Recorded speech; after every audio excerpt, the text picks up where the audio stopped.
welcome to the Courage in Flight Show, and I'm your host, Dr. Thao.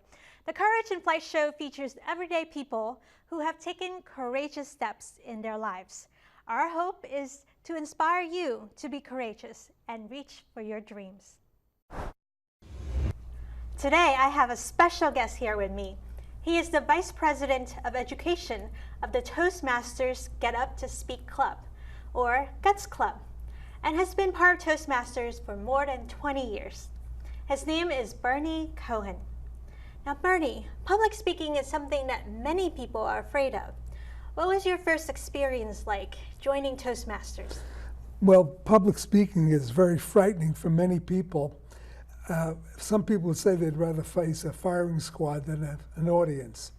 In my case, it was different because when I joined Toastmasters, I had already done a lot of acting, and I had done speaking, and making presentations.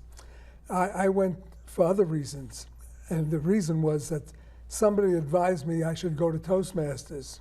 So I decided to go to Toastmasters, and I stuck it out, and I found out that I was getting better at whatever I was doing, including speaking, and including a lot of other things, and leadership, because Toastmasters develops leaders. Right, so how does public speaking really helps you in your leadership skills? Well, it's not so much the public speaking, because in a Toastmasters meeting, there's three elements. One is to make a prepared speech. Another one is what they call table topics. You have to ask a question and think on your feet. And the third one is evaluations, where people evaluate the ones who made the prepared speeches. And the most valuable thing you find out is the evaluation portion, because you learn how to criticize without being critical. It sounds like an oxymoron, but it isn't, because you're not asked to make a speech every day, right. But you're asked questions every day, and you're asked your opinion every day. So if you give your opinion, like I used to give my opinion and tell them what I really thought about, right. Then you get in trouble. Yeah. So you learn how to reply in a way that even if it was lousy, you have to find a way to talk about it in a way that makes it seem it was better than what it was, but still pointing out where the person could have done better. Right, so giving feedback in a supportive, positive way. And something that you're mentioning, I think the word is tact, right? So when you're talking and there's a way to soften things. Well, tact is part of it, but it's more than tact. I mean, tactful, sometimes you'd gloss over things. In Toastmasters, you want to tell the truth. Right. If the person, let's say the person makes an absolutely lousy speech. Now, no speech is totally lousy. There's always something good about it. So the first thing you do is you explain what was good about it and what it is you enjoyed, and then you go into what could be done better. And it's always what could be done better, not it was what I didn't like or that was bad. It was here's how you could have done it better. And it takes the sting out of it, and it makes a person more receptive. Because if you're telling a person, I liked what you did, but I could take it, let me say how it can be done better, and they're going to listen. And so in your career, in this 20 years that you've been a Toastmaster, how do you see yourself changing, or have you changed in this 20 years? Of all the things in my life that made a difference, probably Toastmasters was the most impactful. I mean, a lot of things have had an effect. But that, because what it taught me is how I was very blunt. Right. And somebody asked my opinion, I'd tell them it stunk. Or I'd say, I tell them, I go into an analysis of what was wrong with it. The Toastmasters taught me how not to do that, how to go and reply, well, it was these things were really, I really enjoyed that. But here's a way that, again, how you could do better. That's the magic words, how you could do better. Right. Is there something that you would like to do better in the future now? I'd like to do a lot of things better in the past. Yeah. But that's not possible. So if you could give yourself an advice, your younger self, about life, what advice might you give yourself? Well, I actually joined Toastmasters the first time when I was in college. And that was a time when women were not allowed in Toastmasters. That's how far back it goes. I go.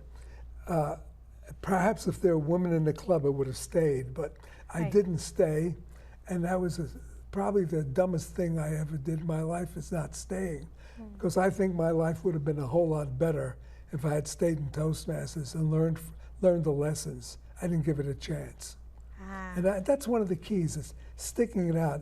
In other words, you come to a meeting and you say, hey, I like that. And of course, at GUTS, we have a lot of fun, as you well know. Yeah. You know, what I look forward to is, of course, I go into GUTS in a Saturday morning because I know I'm going to have fun.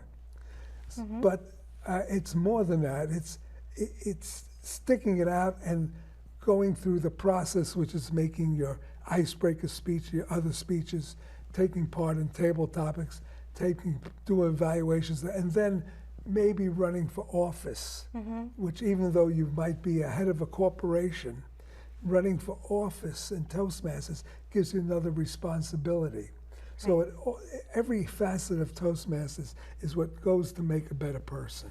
And so you're saying maybe there's some people who might not stick it out? Oh, lots of them. What do you think is the reason why some people stick it out? I have no idea. You have to give it a chance. It's people. When they come to a Toastmasters meeting, especially GUTS, they always have a good time. You know, because we ask them what they liked about it at the end of the meeting, and invariably they tell us things that we've heard a number of times, how they enjoyed it, was funny, and they learned some things, and then they don't come back because they say, well, you know, that's nice, but what is it going to do for me? The only way you're going to find out is if you come and give it a try. Give it 6 months or a year. See if it works. Now, people who do that generally stick around for at least 4 or 5 years. Wow. Yeah. Because why? They find it's a benefit. Then, you know, a lot of people don't leave maybe after 5 years or so. They feel they've had it, or they move on, or they go to another club, or what have you. All clubs have different personalities. Yeah. So you want to make sure you're comfortable where you go. Right. Now, what would you say to someone who might be afraid of public speaking? So they go to Toastmaster and they see all these great speakers and they're scared. What would you say to them? Well, there was a woman who came into the club and she was so frightened that she had to do an icebreaker, which is her first speech, and it's a short speech about yourself. She had to do it facing the wall. She couldn't face the audience. 3 years later, that woman ran for public office. Wow. She stood in Toastmasters that long, and she was able to run for, she didn't win, but that didn't matter. The fact that she ran for office made her a winner because she overcame all these fears about dealing with the public. Now, don't you think that that would have an effect in her personal life, in her business life? Yeah, I can imagine. It has to. Right, in everything that she does, we're social creatures as humans, right? Now, you came to Toastmasters and you're pretty well advanced. You were, you know, I think you were a ringer, but you must have found that you've gotten better as a result of it. Right, yeah, I find it's really a lot of fun. And I'm testing out different ways that I can interact and connect with the audience. Like you once told me, public speaking is like having a communion with the audience. It is. And so each time I'm just playing around with different ways that I can connect with the audience. Right. And going through different type of emotions like fear and joy and happiness, sadness. Well, the fear part, you know, they call it stage fright, or the fear of it. That's nervous energy. And everybody, when they're going to appear before an audience, has nervous energy. Before coming here tonight, sitting around, I had nervous energy. And I use it, the channel, to make myself better. Now, you hear a lot of things, the nervous energy. If you go to live theater, there's an energy. Why would you else would you pay $100 for a ticket when you can go to movies for $15 and see a very enjoyable movie? But you pay that extra money because it's live and there's that energy. Well, people don't know how to channel the energy, and I figured out there's a way that they can do it. It's visualization. Okay. Now, most people don't watch golf on television.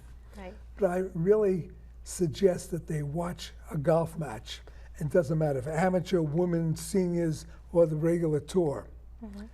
Before every shot, before they tee off for the shot, before they hit it off the fairway out of a sand trap, if they putt, every shot they go through a routine. And what they're doing is visualizing that shot where it's going to go. And quite often it goes exactly the way they thought about it. There's a story about a POW, and I don't forget if it was World War II or Korea or Vietnam. I think it was Korea.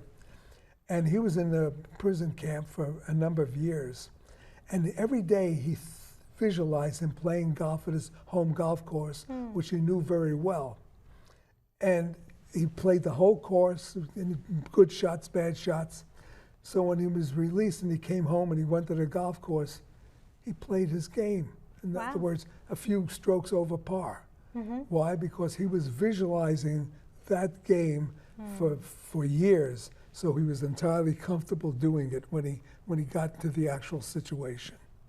So your advice for someone who might be afraid, who might have stage fright, the first time they go on stage is to visualize themselves being on stage? Right, exactly. Now, what if they've never really been on stage, so they don't know what to visualize? Would you suggest looking at someone else? Well, just think about, everybody has dreams.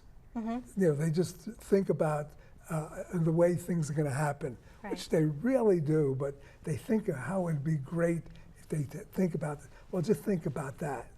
And think about when you get up there and you're going to talk, that audience is really going to be receptive to you. They're going to listen intently, and they're going to give you a big hand. Yeah. That makes a heck of a difference when they go on stage. Right. But the people, what problem is people start thinking, oh God, they're going to hate me. I'm going to screw up. I'm not going to do right. They're going to boo me off the stage. Get that out of your mind. Think how good it can be, how good it will be. It'll be better than what you think it is. Yeah, I try to imagine that every time. Just visualize success. And it takes a lot of courage to visualize that. Well, it's all courage. You know, courage is doing something that you dread, and you do it. That takes a lot of courage. I'm not talking about when the adrenaline rushes in, like you know, if there's a situation where somebody is drowning, you go in and jump after them. You don't think about that. But when you think about something you have to do, you go to face the boss and tell the boss that you weren't able to complete the project. Right. That takes courage. Yeah, doing what you're afraid. Yeah. And Toastmasters teaches you that. Thank you, Bernie, for being here with us. What a great conversation, and we'll see you next time, yeah? I hope so. Great. I'd like to introduce a special guest. She's the director and filmmaker for Strange Kid Creations, a video production company. Her name is Atiya Strange. Atiya, thanks for being here with us. Thank you for having me. Yeah, so how did you get started in directing and filmmaking? Yes, so let's take it back. So first of all, I'll tell you how I really got involved in film. It really started with a high school class. In my senior year of high school, I was in an English class, and we had to read the Canterbury Tales. We had to take one of the stories from the Canterbury Tales and adapt it and make a video. And we did it in groups. And that was kind of my first taste of filmmaking, adapting a story, and really telling a story. So from there, I went to Hampton University in Virginia, and I was a communications major. I did a lot of work for the TV station, and I thought, okay, I want to be well-rounded. So I went the route of working in production, working in PR.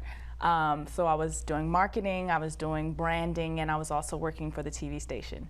I was like, okay, these are all fun, but it was really filmmaking that I kind of made my way back around to it. So I started out making vlogs, They're on YouTube. And they weren't great, but it was that start. It was just doing it. And that's really where I was like, okay, I got a bug. Yeah. So from there, I started doing branding videos. When I came back out to the Virginia area after leaving school and coming back out here, I really started contracting and freelancing. And I was like, okay, this is what I feel that my niche is. So ever since then, I have been pursuing it and doing it, and I have done it for clients, I've done it for myself, and that's kind of the story of how it has evolved.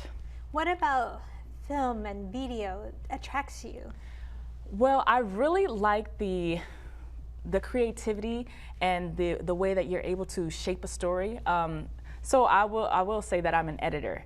Before I really say director or producer, I love to edit, because once you know exactly what story you're trying to tell, editing, once you're able to edit and understand how the story works and how everything is going to work together, once it's time to go into post-production, directing, producing, making the film is a lot easier. So it started with really knowing, okay, this is what I'm looking for, because I was able to do it from the editing side first, and then know, oh, this is what I'm looking for.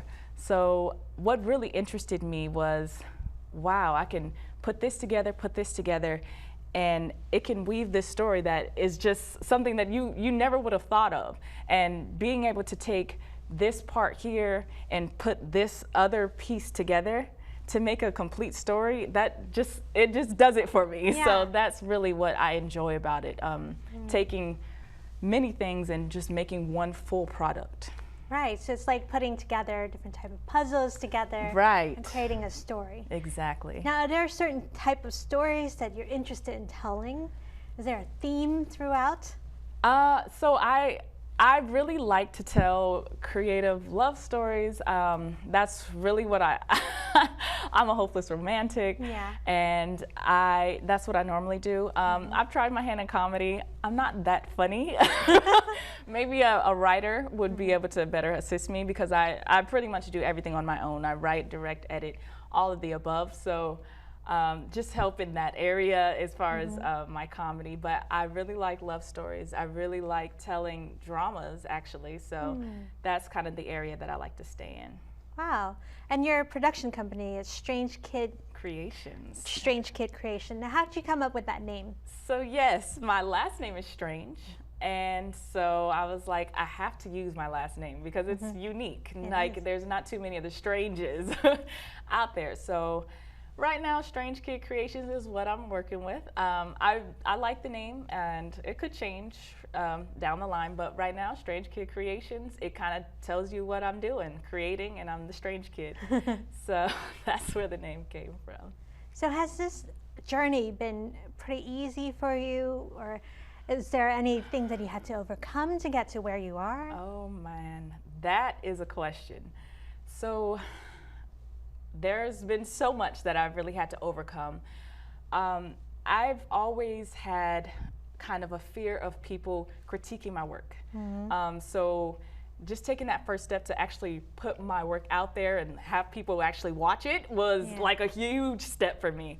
But once I was able to say, you know what, this is what I'm doing, and I just kept doing it and kept growing, I was like, okay, you got this. And just being able to take the criticism as it comes. And I've had to deal with that. And people on YouTube can be very rude with their comments. And I've had to deal with that. Right? Exactly.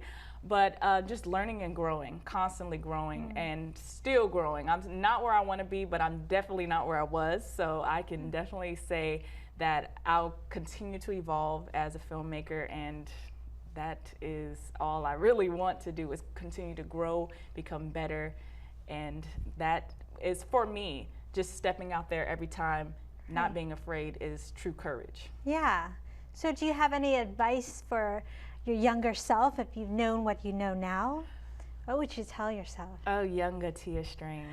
I would definitely have told her, one thing that I really don't like living with is regret. And so there were so many things that I turned away from because the fear of the judgment that would come from it. But knowing what I know now, if I just took that step forward, I would probably be 10 steps further than I am now.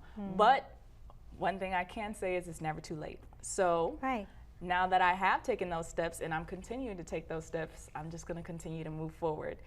And so, younger Atiya Strange, just do it. Just do it. Just do it. Life is much fuller and better when you are able to take a mistake and learn from it, and instead of regretting not doing it. Right. And is that what courage means to you? It's like just doing even though you're afraid? Absolutely. Courage is taking that step forward.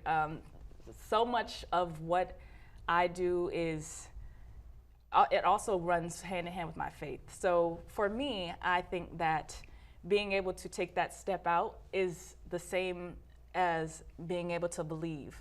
Right. Like, there's something that I don't know what's going to come from this. I don't know what's going to happen, but I'm still taking this step forward. And the same with faith. I can't see, but I believe.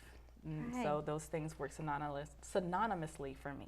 Yeah, it's a leap of faith. Exactly. Yeah, I remember Indiana Jones movie. I don't know if you remember the scene, but he has to cross an invisible pathway and there's an abyss. And he had to take a leap of faith and just step forward, and the bridge magically appears. That's exactly it.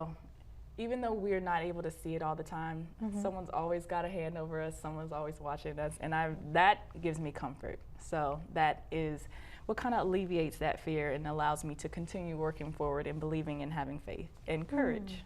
Wow, that's amazing. So when you talk about judgment, like many people have fear of being judged by society, by their family, by their friends, and the trolls on the internet, right? Yes. So how do you deal with that? You know that it's probably coming, right? Yes. And then you see it, and now what is your response to it? Initially, as I told you, I had a huge fear of judgment, and that really held me back from doing a lot of things. But I think with the coming of age, it really becomes more of, okay, you know it's coming, and what are you going to do about it? Because people are going to hate regardless. So I can either allow that to keep me from going where I want to go, or allow that to fuel me. Haters hate for a reason because they see your light, they see you doing what you want to do, and so I use that to propel me forward. I mean, you're gonna hate, and I'm gonna use that to continue pushing forward because haters have a purpose. For me, it's more of, I see what you're doing, and I don't like that you're succeeding. So I take that as a compliment. Thank you. You see my light. So that's how I use it. And then the people who are positive about what you're doing, you're also taking that as well? Absolutely. I love positivity. I try my best to be positive all the time. And that's really what I try to live by. Now I meditate and I try to keep my spirits positive. I listen to podcasts, I listen to motivational speaking, and I always try to keep myself uplifted, because if you let that criticism and negativity keep piling on, you'll bury yourself in it and you will fall in a hole that you will not be able to crawl out of. So yeah, yes. You know what I really like about your mindset is that whether the comments is positive or negative, you have a way of using it for your benefit, right? And thanking. Yes. The criticism and the compliments, they're both there in service of you. Absolutely. So what's your bigger vision for your company in the future? Well, the bigger vision at this point is to grow. So it is really running like a one-woman team. I do outsource from time to time with other freelancers, but I definitely want this to grow. Just having the vision right now is where we're at. We're on our platform stage and we're really just setting the foundation. So there's so many more levels that we're climbing, but the vision is to grow into something like a TriVision or some production company that are making feature films, independent films. So that's where we're going. And romantic comedies? Absolutely, that's exactly what we're doing. Now, is there a certain age group in these stories, or do you like it across different ages? So yes, I like to, even though I'm telling a love story, I like for there to be a lesson that if you're older, seasoned, or younger, you'll be able to take something away from. So I really don't like to categorize, well, this is for the older crowd. Right. I like to make a story that everyone can relate to or either take something from. So that is. Ah, I see. So is there a favorite type of clients that you like to work with? Do you have one in mind right now? Favorite type of client? People who you're like, hey, if you need this, I can serve you. I can be of service to you. So I like to work with people who are positive, and I definitely like to work with people who have vision. It's hard to work with someone that doesn't exactly know what they want. Yeah, right. And then they see it and that's not what they want, but they don't know what they want. That is probably the toughest thing to deal with, but just someone that has an idea of what they would like and is positive about it. This is what we're trying to achieve and is able to work with me to achieve it. Great. So how can the audience connect with you? If your favorite client is seeing you right now, how would they reach out to you? Yes, so I do have a website, we do have a phone number, and we do have an email address. Contact us any way you'd like to, and I'm always reaching back out and answering phone calls. Oh, thanks for being here, Atiya. Thank you so much and for having me. that's all the time we have for today. Please, if you're interested in filmmaking, directing, reach out to Atiya. She's amazing. Keep being courageous and reach for your dreams. See you next time.